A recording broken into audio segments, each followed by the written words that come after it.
몇 년 전 코로나 팬데믹이 지난 후에 김수정 교수님 외에 6사람이 쓴 코로나가 던진 질문이라는 책이 출간되었습니다. 이 책은 코로나의 사태 이후에 한국 사회 어느 것보다도 텅 비어버린 교회 예배당과 교회 마당을 바라보면서 깊은 고민을 하게 된 한국과 미국에 있는 교수들 7분이 쓴 글입니다. 이 책의 제3장에서 박사무엘 씨가 쓴 본질 회복을 위한 교회의 시대적 변화라는 주제를 제가 읽으면서 많은 공감대를 갖게 되었습니다. 즉, 코로나 팬데믹 이후에 포스트 코로나 시대를 맞고 있습니다. 여기에 대처한 교회들이 어떻게 살아야 되겠는가에 대한 고민을 했습니다. 지금 이 사회는 이 사회와 다른 사람들의 범죄와 탐욕에 그 책임을 돌리기보다 그리스도인들인 우리가 먼저 하나님 앞에 그동안 부정적으로 변질됐던 우리의 모습을 거룩의 본질로 되돌려야 할 때입니다. 우리는 먼저 우리가 변화되는 개혁을 하는 회개 운동이 우선되어야 됩니다. 라는 글이었습니다. 정말 지당한 말씀입니다. 예수 그리스도가 이 땅에 오셔서 메시아로서 가장 먼저 행한 기적은 물을 변화시켜서 포도주로 만든 표적이었습니다. 이것은 예수 그리스도의 복음 위에 세워진 기독교가 이 세상에 존재해야 될 이유, 그리고 이 땅에 석관교회가 세워진 이유에 대한 메시지를 준 것으로 병들고 죄악에 찌든 이 세상을 온전히 변화시켜야 되는 사명, 메시아적 사명을 우리가 물려받았다는 것을 시사한 것입니다. 근데 문제는 정작 이 땅에 변화의 롤 모델이 되어야 될 교회나 우리 그리스도인들이 지금 그렇지가 못하다는 겁니다. 즉, 오늘의 우리가 변화의 열매를 이 세상 앞에 이렇다하게 내놓지 못하는 것을 반증해주고 있습니다. 우리 신앙인은 두 종류의 사람이 있다고 합니다.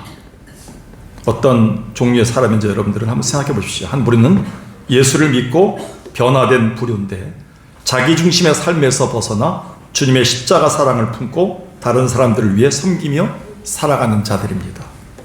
또 한 부류는 예수를 믿어도 도통 변하지 않는, 점점 더 고집센 망아지가 되는 자기 중심적인 삶을 사는 분들입니다.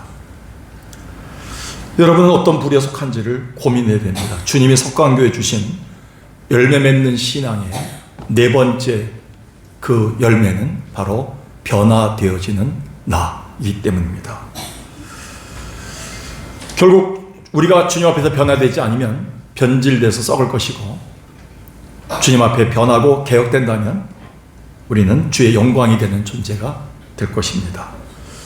고린도전서 3장 2절 3절에서 바울은 눈물을 흘리며 편지를 씁니다. 고린도 교회를 세우고 3년 반이 지난 시점에 고린도 교회로부터 받았던 편지의 내용은, 소문은 너무나 마음이 아팠습니다. 이렇게 얘기합니다. 아직도 너희들이 그 문제를 감당하지 못하느냐? 아직도 너희 앞에 닥쳤던 고통과 그 아픔들을 이겨내지 못하느냐? 아직도 너희는 육신에 속했구나. 너희 가운데 시기와 분쟁이 아직도 있다니 이게 어떻게 세상을 변화시킬 수 있겠느냐? 아직도 육신에 속하여 어찌 사람을 따라 행함이리요? 어떤 분이 교회를 떠나는 이유를 얘기했습니다. 용하다는 목사님이 저기 계셔서 가서 병도 고치고 방언도 받고 좀 능력도 받겠다고. 그래서 용하다는 목사님이 계신 무당집에 가야지 왜 교회에 계신가? 목회자 중에 용한 사람은 없습니다. 성경대로 전하는 사람인가? 그렇지 않은 이단인가 밖에 없습니다. 모든 목회자들을 존경해야 될 이유고 교회를 존중해야 될 이유가 아니겠습니까? 그런데 바울은 고린도 교회를 보면서 마음이 아픈 거죠. 변질돼 가는 모습을 마음이 아팠습니다. 오늘 본문은 우리에게 깊은 교훈을 줍니다.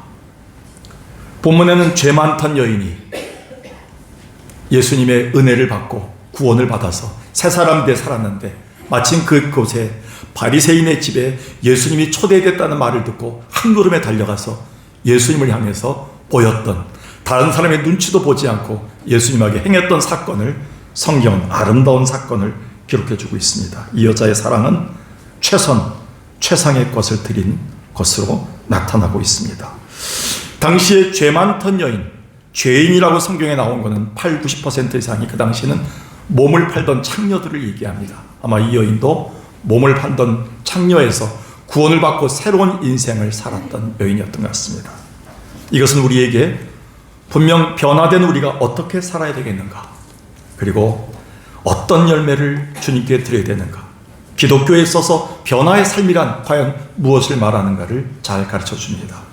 사실 이것은 오늘 우리가 변화되어 가기를 바라시는 주님의 간절한 마음, 열매 맺는 신앙일 것입니다. 그렇다면 오늘 우리에게 있어서 열매 맺는 신앙, 네 번째, 변화되어 간다는 나, 변화되어지는 나는 어떤 의미를 갖고 있습니까?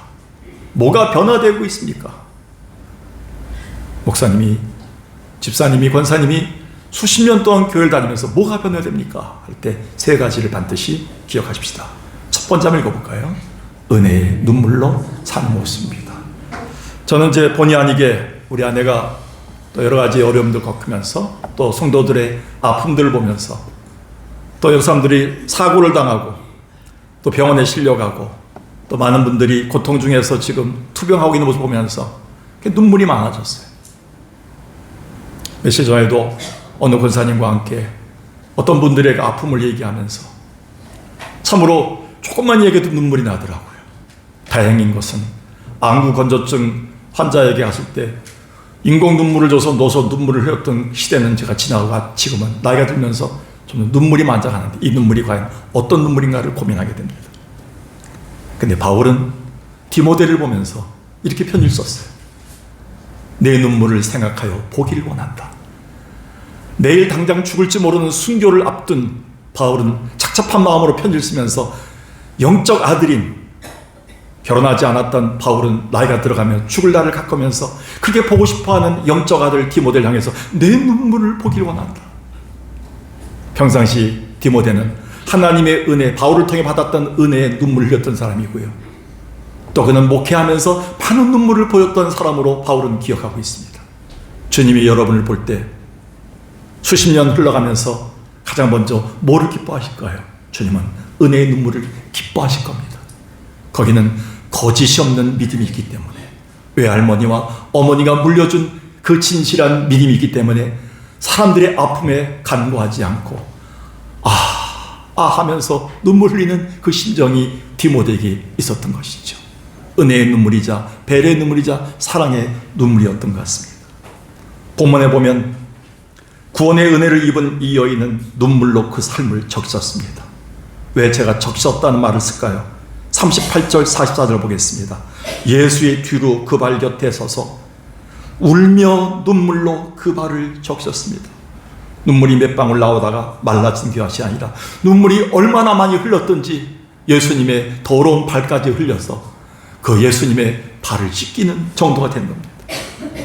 자기 머리털로 닦고 그 발에 입 맞추고 향유를 보는데, 이 여자는 이 눈물로 내 발을 적셨고 그 머리털로 닦았다고 예수님은 너무 감격해하고 있는 겁니다.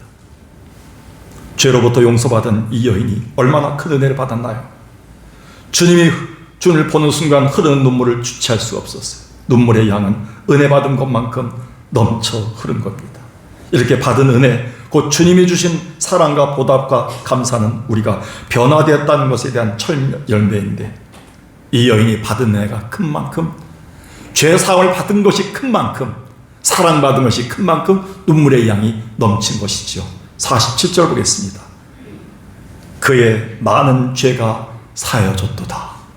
이 여인은 몸을 팔던 여인이었다면 그 죄가 얼마나 많았겠습니까? 그거를 다 사함받았으니 그 사랑을 많이 받은 사람이 눈물의 양이 더 많았던 거예요. 우리가 왜 눈물이 없습니까? 은혜가 없어서 그래요. 사랑이 없어서 그래요. 죄송합니다. 제가 수십 년을 살아보니, 목회해보니 사랑이 없고 은혜가 없는 분들이 눈물이 없더라고요. 남 얘기를 함부로 하시더라고요. 차갑더라고요. 눈물을 회복해.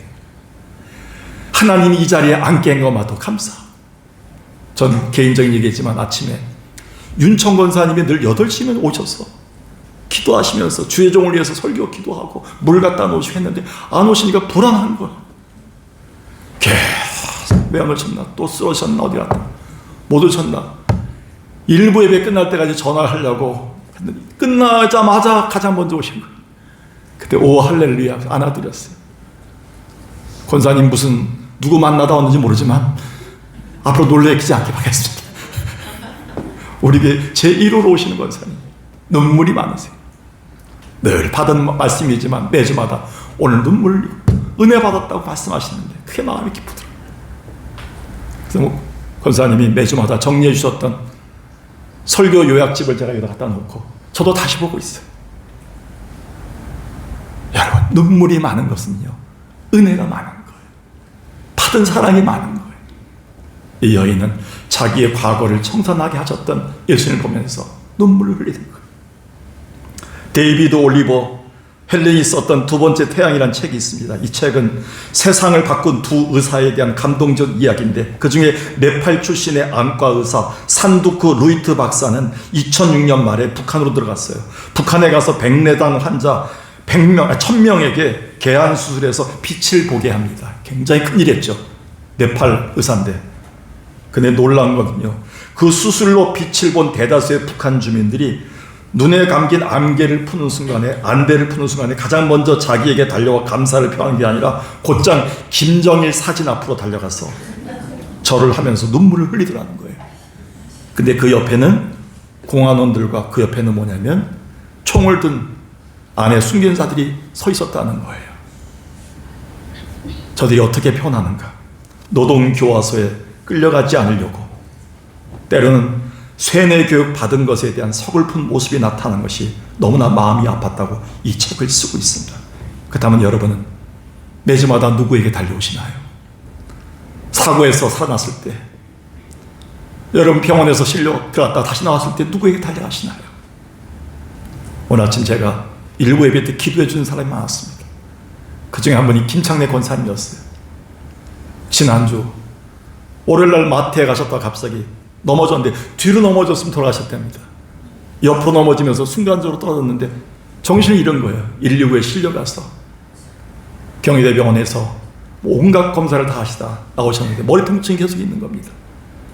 내일까지 출혈이 있으면 다시 병원에 들어가야 되는데 기도를 받으며 가면서 제가 하나님 앞에서 예배당에 처음 나와서 목사님 이렇게 기도받으러 모습 보면서 제가 마음속에 감동이 왔어요. 진실로 기도해드렸습니다. 하나님 앞에 이 은혜를 받은 사람이 한 명뿐인가? 주님 오늘도 여러분들에게 이렇게 묻습니다. 여러분 하나님 앞에 어떤 눈물을 흘리고 있는가? 지구촌교회 원로 목사이신 이동원 목사님이 얼마 전에 이런 말씀하셨습니다. 사막은 물 한 방울 나지 않는 곳이지만 이 사막 같은 세상에서 우리에게 물 한 방울보다 더 필요한 게 있다면 그건 우리 심령에서 퍼올리는 은혜의 눈물이다. 이 눈물이 없으면 우리는 영원히 죽은 것이며 지금 우리에게 이 눈물이 있다면 그것은 곧 축복이다. 여러분, 바라옵기는 11월의 첫 주일입니다. 12월 후딱 옵니다. 우리 성도들 은혜의 눈물이 회복되길 바라겠어요. 그래서 감사하세요. 예배당에 들어온 눈물을 흘리세요. 겉으로 드러난 액체의 눈물이 아닌 가슴 속에 있는 주님의 눈물, 뜨거운 눈물이 흘러야 됩니다. 나를 지금까지 인도하신 것, 지켜주신 것, 은혜의 눈물로 사셔야지만 변화되어진 나를 기뻐하실 것입니다. 두 번째 한번 읽어볼까요? 시작. 무례하지 않은 신앙의 모습입니다. 사도 바울은 고린도 교회에 드러난 여러 문제들을 놓고 기도하다가 간음하지 말라, 은사 잘 사용해라, 고소하지 말라, 싸우지 말라 이렇게 쓴 것 같았는데 맨 마지막 결론을 15장에서 너희가 가진 지식보다 사랑을 택하라 하면서 사랑에 대해서 얘기합니다. 사랑은 오래 참는다. 사랑은 온유하다. 사랑은 시기하지 않는다. 자랑하지 않는다. 겸하지 않는다. 5절에 무례히 행하지 아니하며 자기의 유익을 구하지 아니하며 썩내지 아니하며 악한 것을 생각하지 않는다. 여기에 키워드는 5절에 무례히 행하지 아니합니다. 이거는 하나님과 나와 다른 사람과 관계를 이어주는 키워드, 굉장히 중요한 말입니다. 사랑이 뭐냐라고 고린도전서 13장에서는 기다리고 참아주고 기다리는 것이다 라고 하고, 또 하나는 무례히 행하지 않는 것이다. 이 무례히 행하지 않는 게 뭐냐면 영어로는 엘러건트랍니다. 거만한, 거들먹거리는, 버릇이 없는, rude, 수치스러움을 주는, 상대방에게 무리함을 주는 그런 뜻을 갖고 있습니다. 저속한. 그런데 고린도 교회는 이랬다는 거예요. 이렇게 우리의 성숙한 신앙은 열매로 나타나는데 특별히 무례하지 않는 사랑으로 나타납니다. 타인과의 관계, 하나님과의 관계입니다. 리차드 마우라는 사람이 썼던 무례한 기독교라는 책이 있습니다. 이 책을 제가 3번 정도 소개했습니다. 이 책의 원제목이 뭔지 아십니까? 남다른 인격, 무례한 세상 속 기독교인의 정중함 이렇게 써 있습니다. 정중함이 영어로 이제 civil이라고 되어 있습니다. 시민 정신에서 나온 거겠죠. 우리가 공법을 지키는 거, 사회법을 지키는 거, 서로 예법을 지키는 데서 나온 단어입니다. 우리 기독교인들에게 지금 필요한 것은 예배당을 크게 짓고 성도를 불리고 재정을 누리고 더 급한 게 있다. 그것은 뭐냐면 기독교인들이 하나님과 사회에 대한, 세상 사람들에 대한, 성도들에 대한 시빌러티, 정중함과 예절이 회복돼야 된다 이렇게 얘기합니다. 저는 굉장히 중요합니다. 성경적인 대답입니다. 오늘날 교회 많은 성도들이 목회자를 하지 못해서, 장로님들이 당회를 못해서, 그리고 성도들이 잘못돼서 교회에 떠납니까? 사람들이 아니오시다. 제가 그동안 수십 년 동안을 보면서 느낀 거는 중요한 것은 무례하기 때문인 거예요. 우리가 사회에 대해서 무례하기 때문에 들어오지 않는 거예요. 교회가 법을 지키지 않고 기도원을 짓습니다. 온갖 사람들에게 줄을 서고 전화를 해갖고 참으로 정치권에 있는 사람들에게 줄을 대서 법을 바꿔서 어쩌면 불법으로 예배당을 짓고 하면서 소송 걸리는 거예요. 교회가 그래서 많이 늘어난들 그게 교회가 되겠습니까? 무례한 거예요. 불편한 거예요, 세상이요.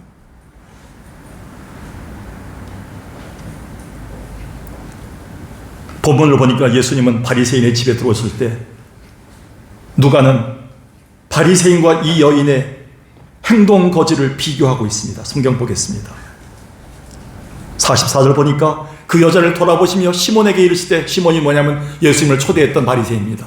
이 여자를 보느냐? 내가 내 집에 들어올 때 너는 내게 발 씻을 물도 주지 않았다. 이 여자는 눈물로 내 발을 적시고 그 머리털로 닦았다.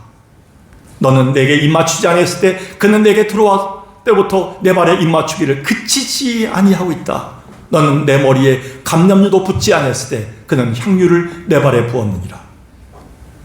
그 당시에 기록을 보니까요, 그 당시에 호스트, 초대하는 주인은 게스트가 왔을 때 가장 먼저 손님에게 예절을 보이기 위해서 발 씻길 물과 머리에 뜨거운 열기를 없애주는 감람유를 줬답니다. 머리에 부었답니다. 근데 이 여인은 그렇게 했다는 거예요. 변화된 자로서의 예절을 보였다는 거예요. 아마 그건 그녀가 할 수 있는 최상의 정중함을 보였다는 겁니다. 누가복음을 쓴 저자 누가의 의도가 정확합니다. 바리새인과 이 여인을 비교하면서 누가 더 신앙의 열매를 맺은 자인가, 예절을 보인 자인가를 보여주고 있습니다. 여기 입맞추다라는 단어, 헬라어 카타필레오는 미완료 시제입니다. 동사로서. 그래서 단 한 번 이렇게 억지로 입맞춘 게 아니라, 의식적으로 입맞춘 게 아니라, 우리가 말리지 않았다면, 주변의 제자들이 말리지 않았다면 이 여인은 아마 계속 예수님 식사하는 동안에 계속 그 더러운 발에다 입맞추면서 예수님 발을 씻기셨을 거예요. 계속 했다는 거예요. 최고의 존중과 경배를 표현했습니다. 학자들은 이 부분을 가지고 성도들의 예배의 자세를 여기서 찾으라고 얘기합니다. 오늘 우리는 예배에 왔습니까? 담임 목사 만나러 온 거 아닙니다. 성가 찬양 들으러 온 것이 아닙니다. 장로님 기도 들으러 온 것이 아닙니다. 우리는 오늘 예수님에게, 나의 은혜를 주셨던 예수님을 초대해서 예수님의 발에 입을 맞추면서 주님께 경배와 사랑을, 그리고 존중을 표시하는 시간입니다. 그게 예절이에요. 예절은 두 가지로 나타나요. 하나는 위로는 하나님이에요. 그게 예배예요. 그래서 너희가 하나님의 이름에 합당한 예배를 드릴지어다. 영어로는 worthy. 예배는 worth입니다. 뭐냐면 경배, 그 경배는 뭐예요? 합당한, 가치 있는, 그분의 이름에 가치 있는 예배의 존중을 보여라. 최고의 존중을 보여라. 시간 문제, 물질 문제, 우리의 마음의 문제, 여러분 예절 갖춰야 됩니다.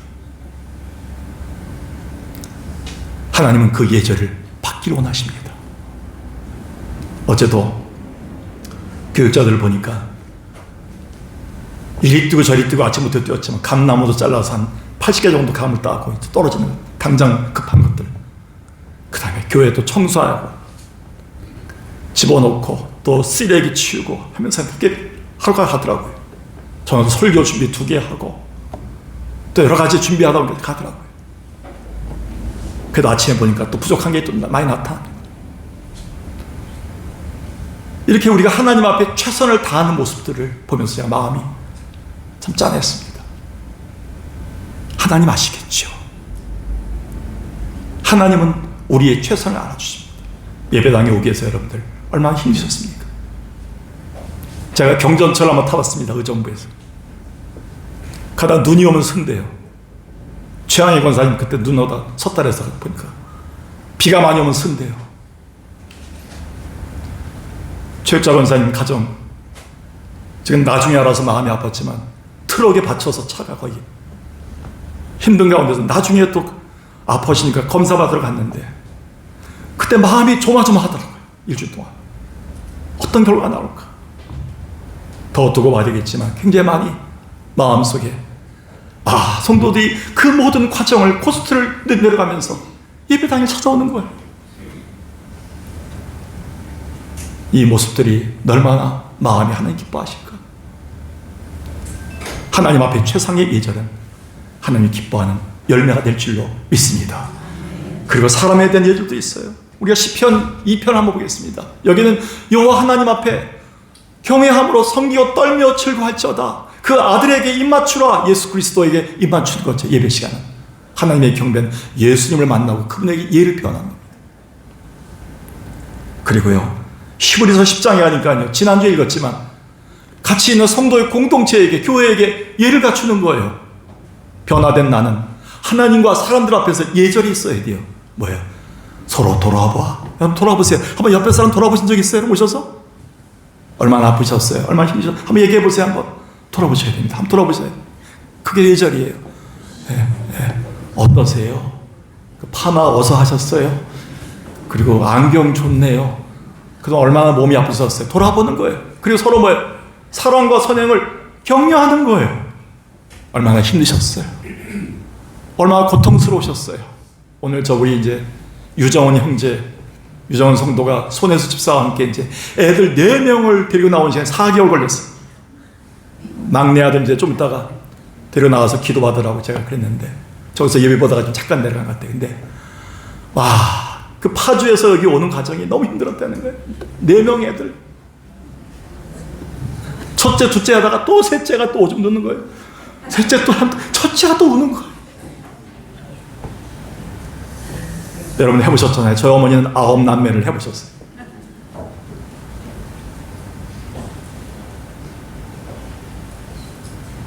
여러분, 그분들에 대해서 격려하셔야 돼요. 안아줘야 돼요. 그날이 가까운 볼수록 그리 알았어요. 당연한 게 아니에요.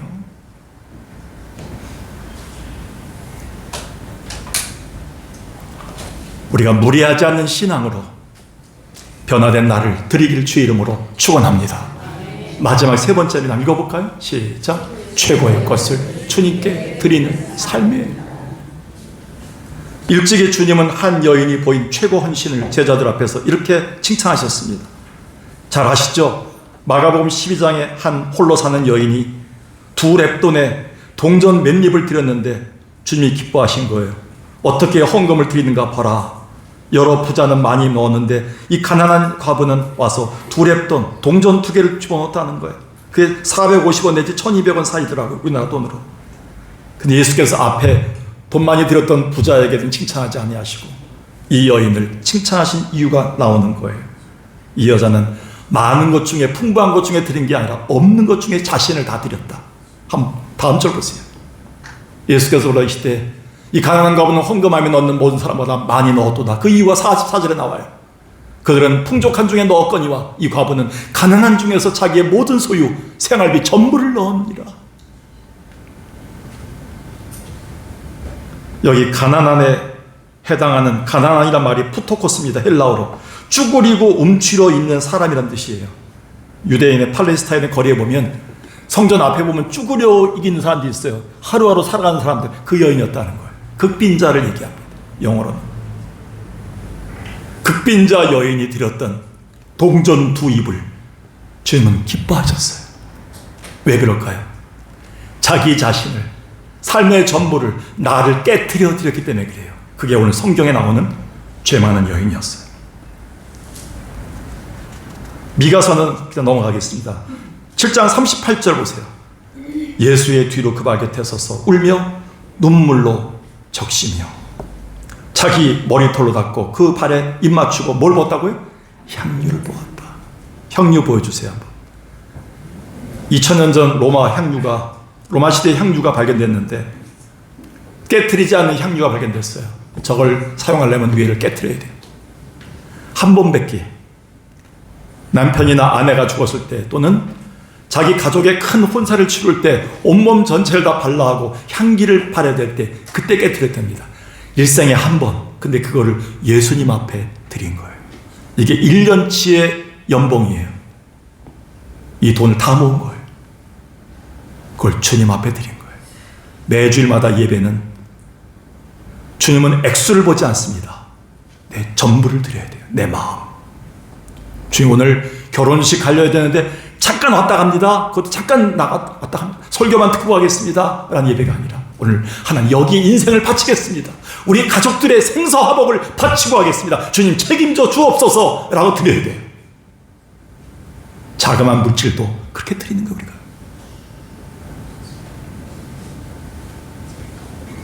여러분 여인들에게 머리털이 얼마나 비싸고 귀한지 아십니까? 아침에 유경수 권사님한테 파마값이 얼마냐 물어봤지만 얼마나 머리 관리, 아침에 사자 머리 만들기 위해서 계속 올리는 거예요. 여러분 잘 아는 세대는 미스 코리아 때 사자 머리를 다 만드는 거예요. 굉장히 힘들어요. 시간이. 옷도 제대로 된 게 있습니까? 여인들에게 머리는 굉장히 소중한 겁니다. 특히 그 당시에 여인들은 2000년 전에 여인들은 머리를 커트를 안 했어요. 다 머리 길었어요. 근데 그 관리를 잘했던 머리를 예수님의 더러운 발과 그 감람유로 씻기는 데다가 그 머리를 사용했어요. 이 여인은 최선을 드린 거예요. 오늘도 주방에서 지금 이제 고기 냄새가 올라오고 있습니다. 오늘도 고기 있더라고요. 그런데 그거를 위해서 애쓰는 분들이 지금도요. 일부 예배 끝나고 가셨는데 오늘도 환경자 권사님 오셔서 또 열심히 일을 하셔야 되는데 또 그 존데 그가 또 오늘 또 어머니가 또 지금 고관절로 좀 쓰러지셔갖고 을지병원에 계시니까 또 꼬박 거기 계셔야 돼요. 그래서 제가 마음이 아프더라. 근데 또 그걸 대신해서 또 오늘 또 집사님 또 두 분이 또 자원해서 하시겠다고 또 오셨어요. 또 그 조에 또 김창래 권사님 계신데 일을 못해요. 자원해서 오신 분이 있더라고요. 보면서 교회를 사랑하는 분들이구나. 할렐루야. 격려해야 됩니다, 여러분. 아무나 하는 게 아니에요. 하나님께서 우리에게 주신 것은요, 가장 고귀한 것을 주셨어요. 여러분도 하나님과 교회와 사람들에게 고귀한 사랑을 주셔야죠. 주님 그것을 받으십니다. 마태복음 22장 37절 38절에 예수님 이렇게 얘기합니다.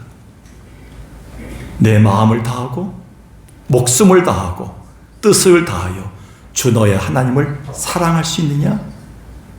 이게 크고 첫째 되는 계명이다. 마음, 목숨, 뜻, 지정이 내 인생 전 인격을 바쳐서 드리는, 내 전 존재를 드리는 그런 것이 주님의 사랑이다 라고 얘기하고 있습니다. 한 번 나온 예배지만, 잠깐 드리는 헌금이지만, 잠깐 드리는 찬양이지만 주님이 기뻐하시는 여러분의 전부가 들어있길 바라겠어요. 하나님 그래야 받으시는 거예요. 그게 변화된 나예요. 옛날 똑같이 하는 게 아니에요. 우리가. 그리고요, 디모데후서 4장 6절 8절 마지막 성경을 보면서 바울은 자기 전 인생을 드렸던 최고의 사랑과 최고의 것을 드렸던 인생의 마지막 결론을 이렇게 하고 있습니다. 우리도 이 고백을 하고 주님 나라 가야 됩니다. 내가 떠날 기약이 다가왔다. 죽을 날이 가까웠다는 거죠. 이 성경을 쓰고 그는 AD 68년 가을에 싸늘한 죽음으로 그는 발견되었습니다. 그가 이렇게 얘기합니다. 나는 선한 싸움을 싸우고 나의 달려갈 길을 마치고 믿음을 지켰다. 주님 앞에 최선 다했다는 거예요. 최고를 드렸다는 거예요.